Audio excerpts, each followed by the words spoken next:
Good morning sa tanan. So mo ni ato ang bag-ong battery setup. Ato ni siyang gi-upgrade no. Nag-upgrade ta og battery. So mo ni ato ang daan ang gel type. So ato siyang gipulihan og how MR LiPo 4 na siya and 150 Ah. So 12 volt setup niya to ang naaron. So kuha na tong oras no. Sayo pa atong oras ron. Then tanan itong pila yung harvest. So parihatan lang same brand niyang kuhan hybrid hybrid inverter din atong gamit man atong gamit ron. So nakakuan pa siya 160 no, naka-harvest pa siya, sayo pa guys buntag ron. So ang naka-load na to is 134.8. So mo na niya ito ang dito sa tilapyahan. So ako na-obserbahan ni sa iyang battery. So 13.3. So katong pikas nga kini 13.9 diri ni siya sa gel type. Mo ni nag-supply na to sa kuan. Mo ni nag-supply na to sa ato ang suga.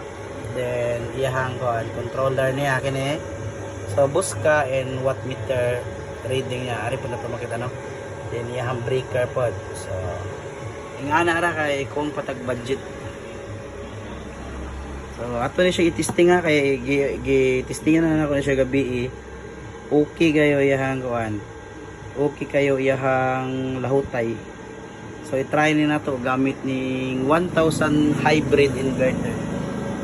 So mo ni iyahang kuan specification niya. So kining ato ang hybrid inverter 12 volt setup ni siya and ato ni siyang giludan og duha ka 550 na solar panel. So nag-maximize tag solar panel no.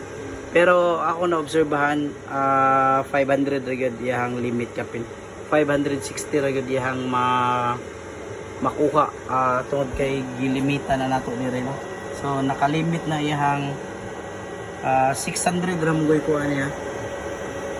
Nara siya 600 iyang kini yang solar charge mode. So 600 rin mo kandi lagi siya mulapas og dako nga watts no.